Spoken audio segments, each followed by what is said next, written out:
All right, go.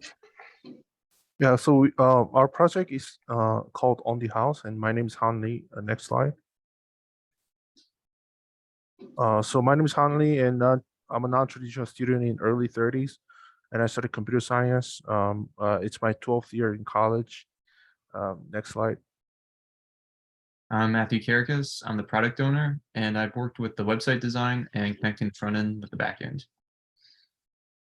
Hi, my name is Parth Yagnik. I'm front-end developer, third year UF student.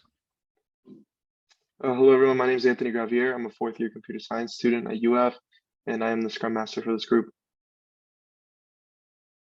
So just to give a quick project update, so we basically just finished sprint 1. And for our first sprint, basically, as you can see, here's a few points of what we were able to accomplish. Basically, as we'll see later in the demo, we were actually able to create a user site now for users actually to being able to create an account and input their information. And once they create that account in sprint 2, we'll design it to where you can actually use some of the other pages you'll see later on. So we made a progress. So we used one of our members' UFCC Oracle account and was able to connect to that account to save and retrieve our data. Next slide. So we made a function that we can use to add a user, and the attributes are there in the parameter. Next slide. And we also made a function in the backend about update participant first name. And we made this update function for each attribute of the participant. And this is just one example function. Next slide. And we also made a function to delete a participant off of the database. And we also made that delete function for business as well. Yeah, next slide. Yeah, so we all like in the photo, we made an add business function where we can add a business into our database. Next slide. So for our homepage, we use HTML and CSS, and we use Streamlit to actually insert the homepage. In addition, we had a profile page, and it's still a work in progress, but here's a quick screenshot of it. What we're going to be able to do with the profile page is businesses and buyers will be able to update their information, such as their names or their phone numbers or what have you. And there'll be buttons that we'll have to accomplish in Sprint 2. We also have a create account page, and that will allow people to create an account to later be able to log in to get access to the profile and the listings page. And from the screenshot, you can see that there's the seller account form. There's also the buyer form or the participant form. And then we're also checking the form for blanks to make sure that input is for all the fields. And this is another slide that shows some try and accept clauses to test to see that input is valid for both phone number and business ID, because both those have to be integers. And also we're checking the income to make sure that's less than or equal to 30,000, because that's the level of income that we want users to be having to be able to use the site. And this is just a screenshot that shows how the backend connects to the front end. So we're adding the user and also adding business in our create account function block here, or page block. And you can also see that we're checking for blanks, and if it's not successful, then we're going to return a message that says fill out every input box. And now we're going to be able to do a functionality demo. So let me share my screen and go to the create account page first, and then we'll look at the other pages in the nav bar here. So from this page, someone will be able to create an account or select the login tab. Right now, we're going to create an account. We have the box checked if the person is both a seller and a buyer.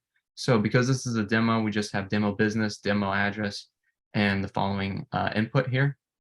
Phone number, ID are indeed integers. Every field is filled in. You can look at the password to see that's demo pass here, and the income is below 30,000. So we should indeed get a successful message. User account was added. That's good. That's what we wanted. Let me share my screen with my terminal to show you that indeed, look right there, in the own table, we have demo@gmail.com, and the business ID of 19 was entered in. That's right. This record here was entered in the businesses table, and demo@gmail.com is actually the first record in the participants table. So that's exactly what we wanted. So to go over the other pages, we've got here the leaderboard page. This was going to be a sprint 2 activity, so it's not fully functional yet, but you get the idea of how it's going to be able to work. Businesses are going to have their names displayed along with, let's say, dollar amounts that they're donating over here to the right. Listings page is blank for now. That's another sprint 2 activity. And this is the profile page. Obviously, some of this has to change, like zip code and some other stuff here. And person will be able to enter in attributes that they want to change, like county, name, and they'll be able to type in things here. And ideally, there'll be buttons underneath here that will save their changes and other functionality. Parth, do you want to explain our homepage here? Sure. The homepage is designed such that the user who wants to use this app can get overview of how the app actually functions. So we will have a section that explains how the leaderboard works, another section that explains how the listings page works, another section that explains how the login page works, and the final section will explain the how page profile section works. And I'll stop sharing.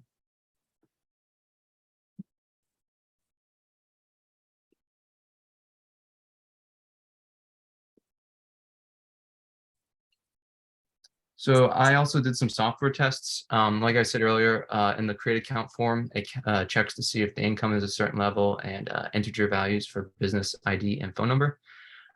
Testing later on could be somewhat easier once we have the listings and profile page working, because in those pages, we're going to be able to retrieve the information directly from the back end without having to, like, right now print it to the terminal, because that information would actually be displayed, like the profile of the user or item information, stuff like that. Not all of our queries have undergone unit testing, but I've done testing for adding user, adding business, updating business name, updating business phone number, updating their income, user's last name, and deleting buyer from table.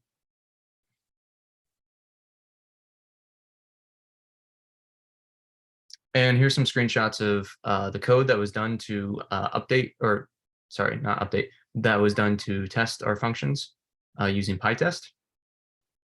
And we should have, yep, here it is. We have a screenshot right here showing the testing of 10 tests pass for PyTest.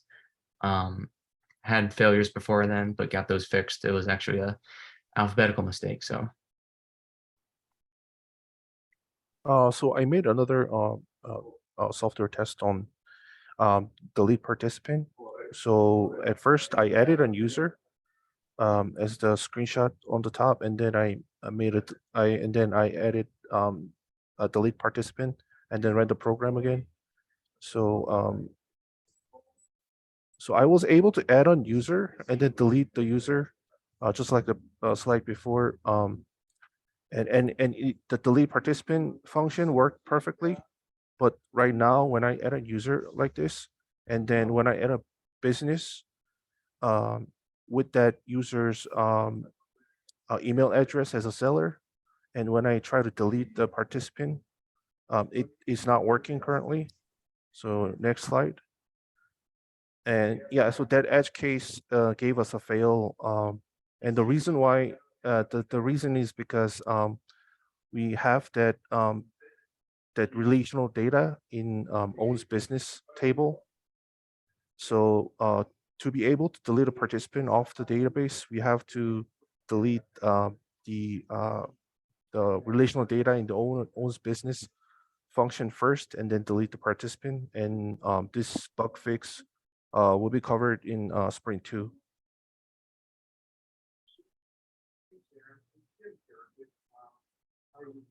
Anthony, your mic is muted. Sorry about that. So wait, let me make sure. Everyone can hear me now, right? Yes. Okay.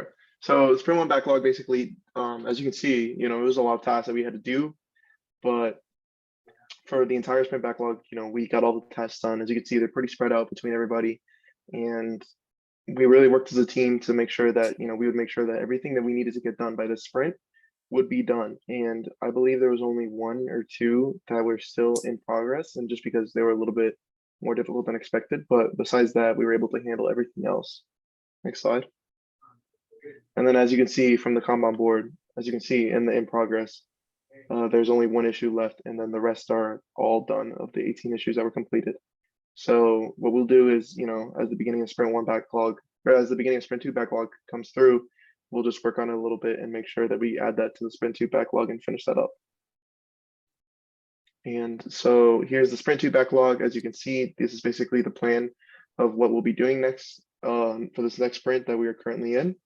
Currently, as you can see, as Matthew mentioned, we're going to be working on the leaderboard, and now we're actually working on the listings page and being able to actually add, update, and delete items. And one thing that we will work on now that we noticed about that bug is we will edit how we actually add a business to the database, and instead of just adding only the business, we'll also add it to the owns business page, so that that's also handled as well, so we can retrieve that information much easier.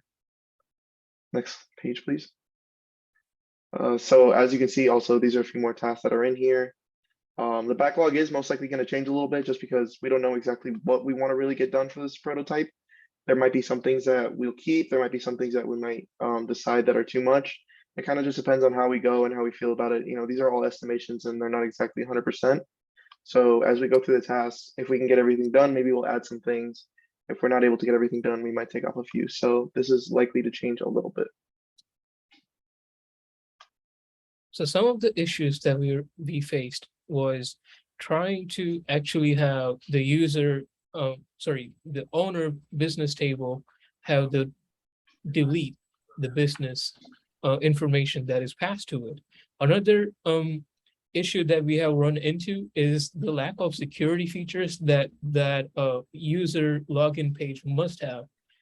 So in Sprint 2, we are also going to work on the security of our app. Next step would be to fix the delete use business function. We will also implement certain features that are going to help our user data be stored more securely and retrieved easily. We are also going to design our listings page. We are also going to implement filter function, and we are also going to decide how the filter function should actually work.